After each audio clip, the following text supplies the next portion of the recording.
Interesting take on the subject with writing reminiscent of Rachel Held Evans.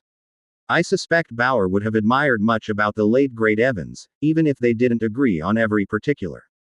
Here, Bauer approaches the history of sickness the same way Evans, particularly in the last few books before her death, did various biblical topics, with a fair amount of creativity to give examples of a particular point followed by reasonably well-reasoned analysis based on the available authoritative texts, whether those be the Bible and Torah, in Evans' case, or what we consider to be more objective science and histories for Bauer.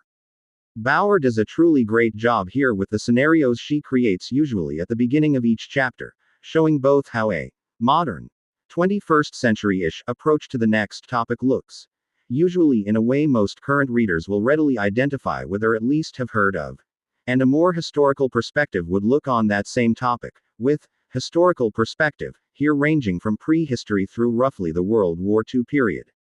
With these, Bauer shows herself to have almost a novelist eye for storytelling, and a fairly good novelist eye for compelling storytelling. The actual histories she presents here are fairly solid and mostly reasonably known, or at minimum in line with things that are reasonably known, so I don't necessarily feel the Sagan standard applies for this text as it exists. Which allows the 15% documentation to suffice without a star deduction, even though it is around the lower bound of what I expect to see from a nonfiction text. In Bauer's message of trying to reach those skeptical of modern medicine, which should be most anyone who actually understands its history and where it actually currently is, she actually had one particular line that stuck out to me as particularly well said.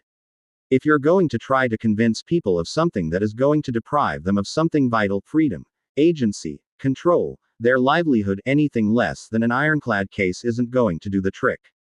While this line, if I remember correctly, was specifically about trying to get docs to adopt more stringent standards in line with more current thinking, it really does apply equally well to anyone seeking any change from any other person for any reason at all. Thus, it is both quite wise and quite well spoken, and gives you a pretty solid idea of what to expect from the overall tone of the book here to boot. Very much recommended.